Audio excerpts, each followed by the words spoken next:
un grand plaisir de vous retrouver dans ce nouveau numéro du journal Le Vrai sur votre chaîne. D'abord, suivez les titres. 21 ans, jour pour jour après le décès de celui qu'on nommait Mobutu Sese Seko. Retour en image sur le destin du maréchal que vous suivrez dans ce journal. Le taux des décès à la prison de Makala en hausse et pour cause, l'on pointe du doigt les mauvaises conditions d'incarcération des détenus. Des détails dans ce journal. Reprise des traitements des dossiers des candidatures invalidés par la CENI à la Cour constitutionnelle. Quelques politiques ont réagi sur la question. Tout de suite pour des précisions. Et enfin, dans ce journal, vous suivrez un dossier sur la suite du procès de l'honorable Franck Diongo à la Cour suprême de justice. Madame, Messieurs, voici donc l'essentiel des titres et bienvenue à tous.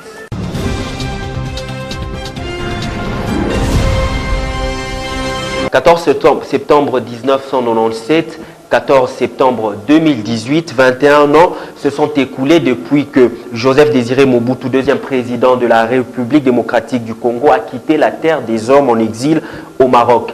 Qui était Mobutu? Réponse dans cet élément de Philippe Vumpi. Suivez. Il y a aujourd'hui 21 ans que le maréchal Mobutu, deuxième président de la République démocratique du Congo, a quitté la terre des hommes, loin du sol de ses ancêtres au Maroc. Dans les annales de l'histoire du pays, les Aïrois, actuellement congolais, retiennent de lui la qualité d'un chef unificateur avec son slogan « Un seul chef, un seul peuple, une seule nation ».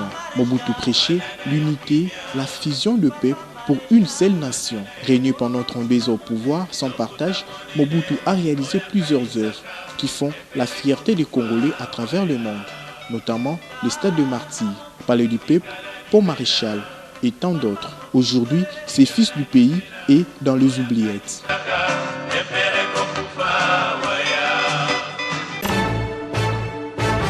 Santé à présent, fièvre hémorragique Ebola. 2 personnes décédées à Butembo, dans la province du Nord Kivu, et 195 autres contaminés mis en écart par le service de la santé. Philippe Vumpi pour les détails. Regardez.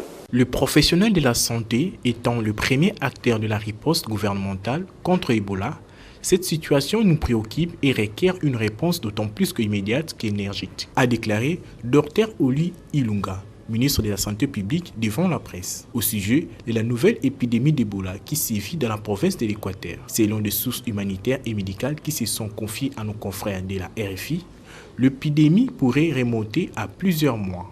Le ministère de la Santé publique donne un bilan qui couvre la période du 8 au 10 mai 2018 qui fait état d'un décès et de 11 cas de fièvre hémorragique. Mais tous ne sont pas positifs à Ebola. Sur 5 personnes ayant fait l'objet d'analyse, 2 ont été confirmés positifs à ces virus. Ces derniers sont actuellement hospitalisés à l'hôpital général de Bikoro. Signalons que sur les 11 cas suspects de fièvre hémorragique recensés, 3 font partie du personnel de santé. Et comme annoncé en titre, démarrage du traitement des dossiers des candidatures pour les législatives invalidées par la CENI ce vendredi à la Cour constitutionnelle. D'après les experts de la CENI, ces invalidations dues à la violation de l'article 10. Après examen, la Cour constitutionnelle, conduite par le président Mavungu, a déclaré recevables certaines candidatures et non recevables d'autres qui n'étaient pas en règle. Et au chapitre des réactions, Christian Mwando, président de l'UNADEF et cadre au sein de la plateforme Ensemble, estime que le pouvoir en place veut arracher la souveraineté des Congolais en écartant tous les opposants candidats aux élections prochaines. Il est au micro de Jocelyne Luanga et de Begodor Mutombo. Regardez. Christian Mwando pense que l'exclusion des candidats de l'opposition à la présidentielle pour orienter la population vers le candidat du FCC est une tricherie en avance. Nous sommes devant un groupe de personnes qui est en train de se moquer du peuple congolais et qui sont en train de préparer le chaos en République démocratique du Congo. Et ça, nous ne pouvons pas l'admettre. La souveraineté du peuple congolais s'exerce à travers le choix libre de ses dirigeants. Et nous sommes devant un groupe de personnes qui veulent confisquer la souveraineté du peuple congolais en l'empêchant de choisir librement ses dirigeants.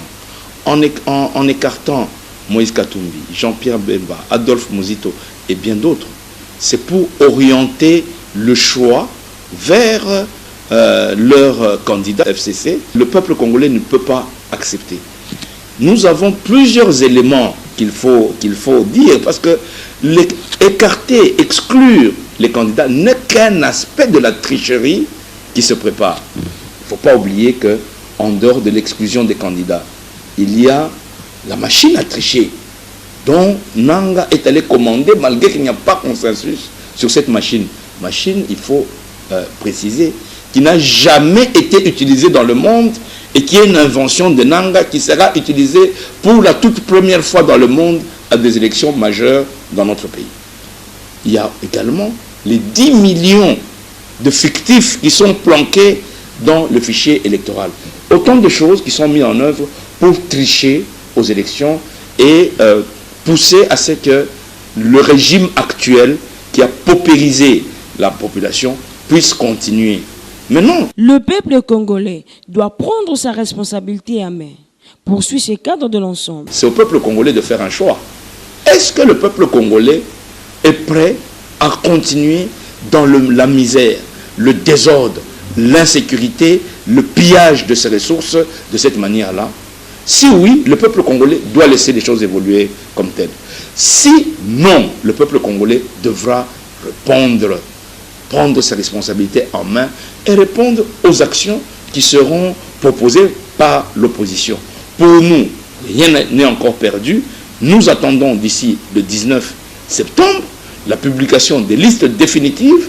Si la mouvance présidentielle ne veut pas reculer, en ce moment-là, il faudra des actions sur le terrain, il faudra des actions démocratiques et pacifiques du peuple congolais pour faire reculer cette majorité qui veut tricher et imposer son choix au peuple congolais. Des réactions continuent en rapport avec l'arrêt de la Cour constitutionnelle confirmant l'invalidation de quelques candidats présidents. Jess Numbi, communicateur de la majorité présidentielle, invite l'opposition au respect de la Constitution. Il a dit au micro de Justin Manyongo et de Zico Bwanda. Regardez. Jess Numbi désapprouve la déclaration de l'opposition qui pense que respecter la Constitution est une exclusion. Lorsque la Cour constitutionnelle, qui est la haute cour de la République, décide ou émet un arrêt que tel est inéligible, il ne faudrait pas que l'on considère, il faudrait pas considérer cela comme une exclusion. Non, mais l'inclusivité n'est pas ne signifie pas que nous devons mettre, c'est pas un fourre-tout où nous allons placer n'importe qui. L'exclusivité signifie vous respectez la Constitution, vous venez vous postuler en respectant les règles qui sont établies. Alors, il y a des gens, quand ils postulent, eux-mêmes, ils savent très bien que ce n'est pas possible qu'ils puissent passer. Il est en train d'essayer de faire une action juste pour distraire peut-être la population. La tricherie peut se faire de plusieurs manières en dehors de la machine à voter, ajoute ces communicateurs de l'AMP. En ce qui concerne la machine à voter, ce sont tout simplement des agitations. On l'a fait en 2006 avec des stylos, on l'a fait en 2011 on avait du papier. Ce sont des manœuvres dilatoires pour tout simplement bloquer la machine. Aujourd'hui, on n'a pas besoin de cela. Le peuple a besoin des élections. Nous irons aux élections. Nous faisons confiance à la CENI. La tricherie peut se faire avec ou sans papier, avec ou sans machine.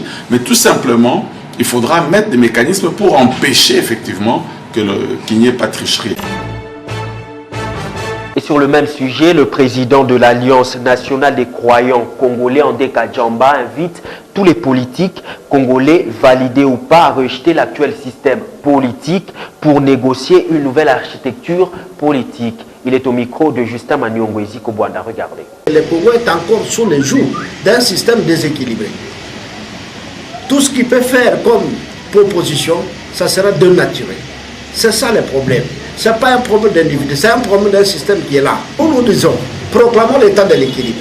Soit pas une révolution populaire, soit pas une révolution négociée. À partir de ce moment-là, le Congo trouvera la voie de sortie. Aussi longtemps que nous ne le faisons pas, nous allons trouver autour du pont. Le monde, ce n'est pas la réflexion qu'on change. Cette troisième vision, que même le Kibangis ont prophétisé, mais les gens ont dénaturé en parlant des individus. On parle de semences. La première, la troisième semence qui arrivera. C'est cette semence-là qui devra donner au peuple congolais la paix. dont il attendait beaucoup d'années. Même si ceux qui vont voter pour ces gens-là, dans un système de vous serez déçus. Parce que ce sont des semences de fonctionnement que nous avons expérimenté pendant 58 ans d'indépendance. Et ça fait le chaos de la République. La solution, c'est la proclamation de l'État, de l'équilibre, par la voie soit dit des révolutions négociées ou par la voie de la révolution populaire. Ça, c'est la solution.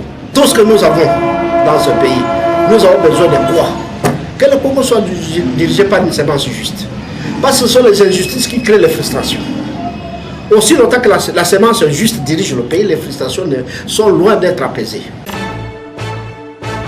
Du côté de la société civile, Maître Georges Kapiamba, président de l'association ACAJ, fustige avec la dernière énergie certaines invalidations du côté de l'opposition, tout en interpellant les autorités provinciales sur le cas Oudjana. Il est au micro de Josky Luanga. Regardez. ACAJ adressé au gouverneur de la ville de Kinshasa, qui n'a comme objet que de solliciter la convocation d'une réunion d'urgence avec tous les acteurs impliqués dans le secteur de la protection de l'enfant en général et de la jeune fille en particulier, afin de réfléchir sur les causes et les solutions par rapport au phénomène Oudjana qui nous inquiète énormément, et d'autant plus qu'il est de nature à influencer négativement l'éducation des enfants, des jeunes filles, mais aussi leur avenir dans notre société. C'est pour l'intérêt général, parce qu'il faut protéger les enfants.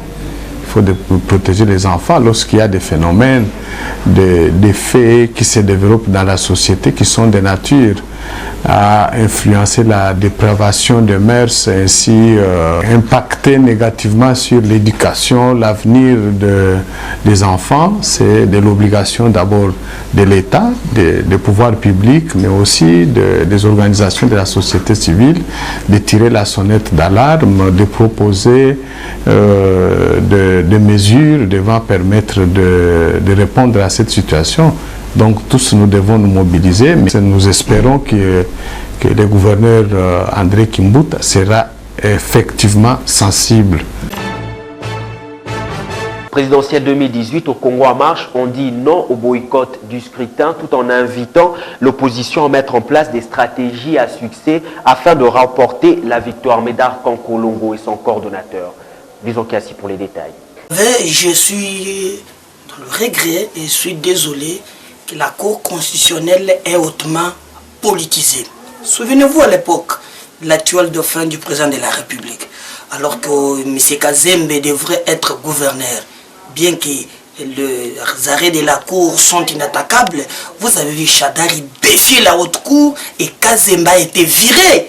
Nous demandons à nos amis de l'ex-majorité au pouvoir de se comporter à républicaine, de laisser les institutions de la République fonctionner normalement, conformément à la Constitution. Donc je suis désolé qu'on a invalidé les gens par rapport aux imères de quelques acteurs politiques de l'ex-majorité au pouvoir. Alors vous me posez la question de savoir si il faut boycotter les élections. Non, non, non. Tenez, les amis, ils nous voulaient nous prendre au piège avec l'histoire de la machine à voler qu'on avait contestée. Leur souhait, c'est de nous voir boycotter les élections. Nous ne boycotterons jamais les élections. Mais au contraire, je vais demander à nos amis invalidés de comprendre que nous avons en face de nous l'ennemi commun qui vient le malheur de notre peuple, c'est l'ex-majorité au pouvoir. Les invalidations doivent nous unir. Je suis d'accord qu'il y ait une réunion et qu'on dégage le consensus autour d'un projet commun qui sera porté par un candidat commun. Et comment aussi doit-on avoir nos témoins partout pour surveiller le processus? Restons au chapitre des réactions. Sylvain Makiese, analyste indépendant, dissuade l'opposition au boycott du scrutin et plaide pour une candidature commune. Justin Maniungo, suivez. Le processus électoral, pour la majorité, ça va bien, mais pour l'opposition, ça va mal. Dans cette scène-là, il y a toutes les composantes. Il y a l'opposition, il y a le pouvoir et la société civile. Comment se prennent les décisions dans cette commission? Si c'est le président qui s'impose, on a le droit chaque fois de critiquer. si ce n'est pas le président qui s'impose, à ce moment-là, je ne peux pas comprendre. Moi, j'ai mon délégué là-bas qui subit le dictat d'un président et ne dit rien et je continue à les garder. S'il est débauché, c'est le temps de le changer. Au cas contraire, vous le dénoncez. Mais maintenant, l'opposition doit montrer à la face du monde pour que le jeu soit succulent. Présenter un seul candidat. Sinon, le jeu sera biaisé. À ce moment-là, qui va biaiser le jeu? C'est le pouvoir, c'est de bonne guerre. Boycotter les élections aujourd'hui pour faire, excusez-moi les termes, le Oumela. La population regarde. Mais pour affronter ce processus et le remporter, que faire? Voilà où toute l'intelligence de l'opposition doit jouer. Au cas contraire, c'est voué à l'échec. Toujours sur le même sujet, en perspective du scrutin présidentiel qui pointe à l'horizon, Norbert Yamba, analyste, sort de sa réserve. Il fustige toute considération autour des individus en lieu et place d'une idéologie. Justin Manyongo et Zico Bwanda, regardez. Généralement, en Afrique centrale, les gens ne viennent pas autour d'un projet, autour d'une idéologie, mais les gens viennent autour des individus. Et c'est comme ça que vous avez vu beaucoup de gens qui aujourd'hui apparaissent comme des baleines politiques, etc., ont été approuvés par plusieurs regroupements sans savoir qu'est-ce que lui propose comme offre politique, sans savoir qu'est-ce que lui propose comme projet, comme programme, comme réponse par rapport au problème de la population. Et aujourd'hui, nous allons choisir déjà de manière aveuglée. Parce que nous ne savons pas qu'est-ce qu'il propose. Il n'y a pas une confrontation. Lorsqu'on parle d'alternance, c'est projet contre projet, offre politique contre offre politique. On en est où là? On va seulement déjà en train d'ergoter autour des programmes guidants qui véritablement sont des chapelets d'intention. Parce qu'il y a une différence entre projet, société et programme gouvernemental. Dans ce programme-là, on ne sent pas un budget cohérent. On a un chiffre global. Mais le budget cohérent pour dire, voilà ce que nous entendons mobiliser en termes de ressources, voilà les ressources potentielles, voilà la prévision en termes de défense, etc. Ça, on ne voit pas. Quels sont les indicateurs de performance? Après combien de temps cela va se réaliser? Cet exercice-là n'est pas de mise. Ce débat-là n'est pas de mise. Le débat que nous avons, c'est est-ce que tout le monde sera là? Est-ce que tout le monde sera là? Et en société, la situation des prisonniers au centre pénitentiaire de Makala mis en exergue par le magazine en ligne Katanga Post, qui, partant du cas du décès d'un des proches du président de l'Union des Républicains, Norbert Louyeye, relève un taux élevé de détenus dans cette prison. Des morts dans la prison de Makala pénitentiaire ne respectent pas la dignité. Un article décrypté pour vous par Justin Manyongo. Regardez. Dans un article paru dans le magazine en ligne Katanga Post, nos confrères révèlent à l'opinion que leur rédaction a été informée depuis le royaume de la Hollande de la mort d'un dénommé Jean-Paul Ekoulouyouka, qui était arrêté avec le président du parti Union des Républicains, Norbert Louyeye, le 7 août 2016, à la résidence de ces derniers dans la commune d'Ndjili par des agents se disant de la DEMIAP qui, au passage, ces jours-là, avait récupéré toute personne de sexe masculin qui s'est retrouvée dans le domicile du président de l'UR. D'après Katanga Post, Jean-Paul Ekoulou restera 2 mois au cachot de la DEMIAP avant d'être transféré à la prison de Ndolo pour enfin finir à la prison centrale de Makala au pavillon 10. Ce co-accusé de Norbert Louyeye vient de rendre l'âme la nuit du 6 au 7 septembre 2018. Son décès a été déclaré par un infirmier du dispensaire de Makala sans toutefois préciser les causes du décès. Et à en croire le magazine Katanga Post, à la prison de Makala, les prisonniers meurent comme des chiens. Leurs corps seraient emballés dans des sacs de farine. Une affaire à suivre. L'audience de la révision du procès de l'honorable Franck Diongo, qui a eu lieu ce mercredi à la Cour suprême de justice, a fait office de cour de cassation. Les juges ont déclaré la requête recevable mais non fondée. Un jugement rendu sans le concerné, Franck Diongo, privé d'assister à cette audience. L'un des avocats concernés, Maître Bondo, qualifie cela d'un déni de justice. Suivez. La Cour suprême de justice a connu une ambiance électrique mercredi 5 septembre 2018. Et pour cause, le verdict attendu de la révision du procès de Franck Diongo.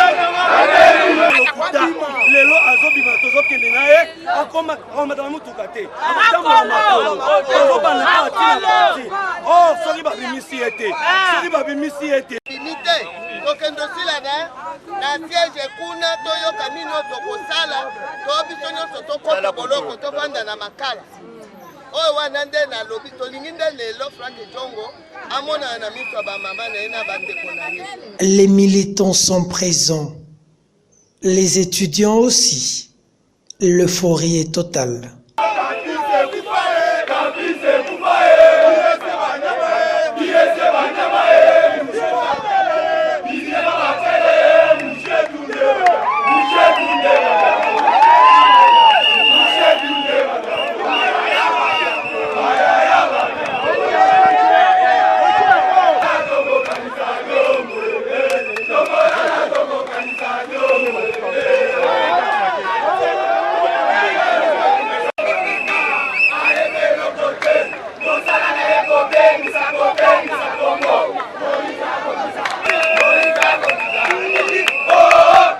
À la vue de Franck Diongo Jr., les militants exultent et l'accueillent avec triomphe.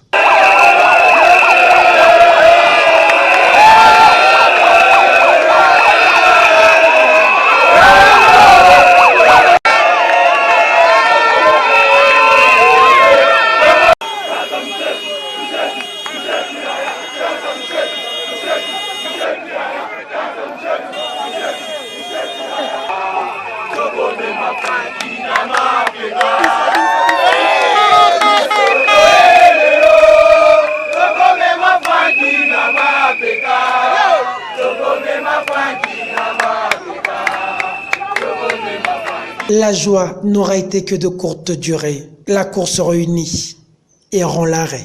La requête de Franck Diongo jugée recevable, mais non fondée. Dans une audience marathon, en l'absence même de la personne incriminée. Ainsi, la confirmation de la peine est faite. Diongo devra poursuivre ses séjours à Makala. L'euphorie se transforme en colère. D'abord, les avocats. La réaction, c'est que la Cour suprême de justice, mourante, parce qu'elle siège pendant que les autorités de cette Cour soi-disant suprême ont déjà prêté le serment comme autorité de la Cour de cassation. Qu'à cela ne tienne. Mais cette Cour vient de commettre un déni de justice parce qu'elle refuse de rendre justice à l'honorable Franck Diongo au simple motif que la Cour elle-même reconnaît qu'il y a eu contradiction de qualification des infractions, mais qu'elle s'abstient délibérément d'innocenter, alors que c'est ce que dit l'article 67.4 et point 1 de la loi organique de la Cour de cassation, texte que ces juges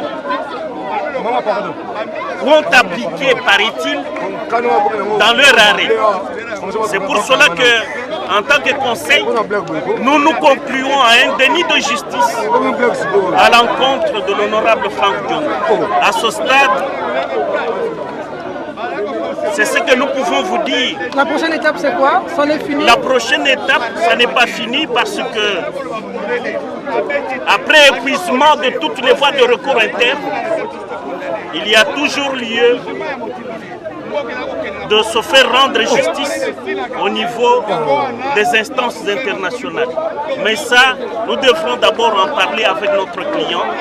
À ce stade, je vous remercie. Ensuite, les militants et acteurs politiques venus assister à ce que beaucoup qualifient de parodie de justice.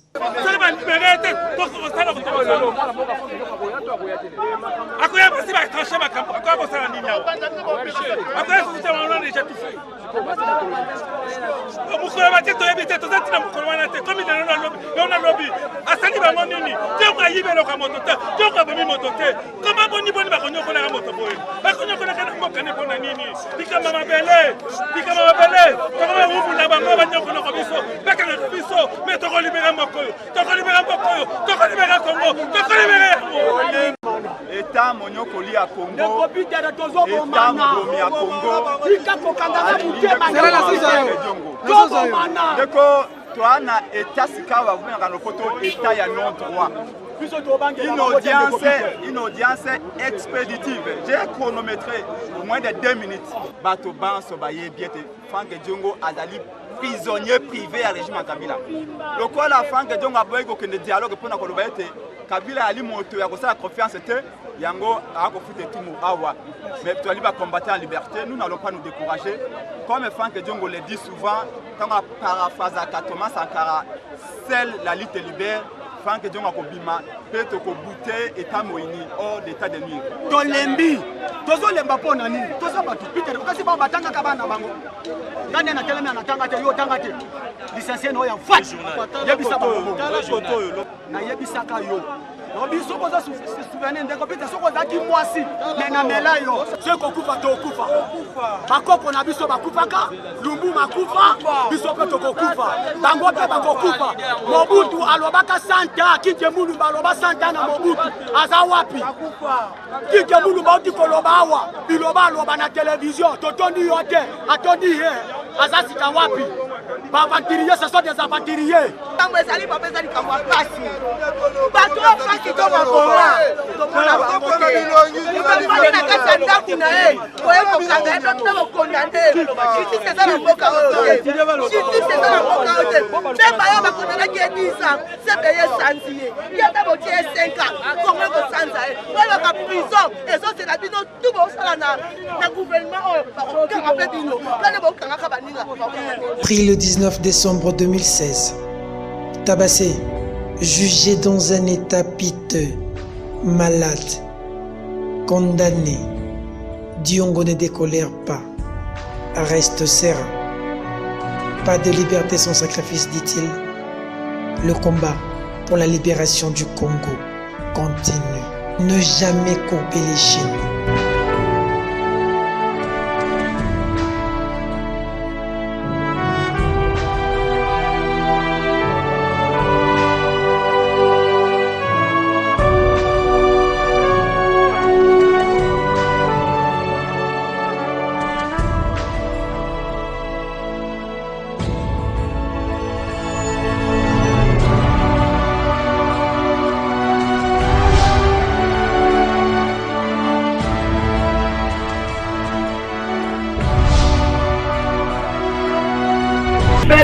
Là, Kabila Bakila, dans la rue du Nord.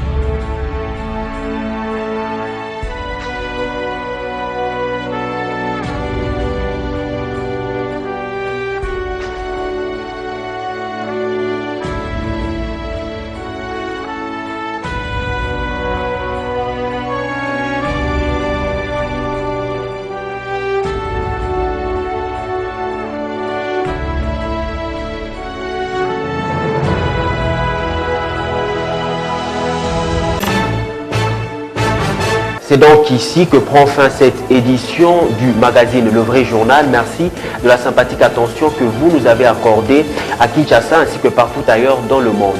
Mesdames et messieurs, ce journal est terminé. Au revoir.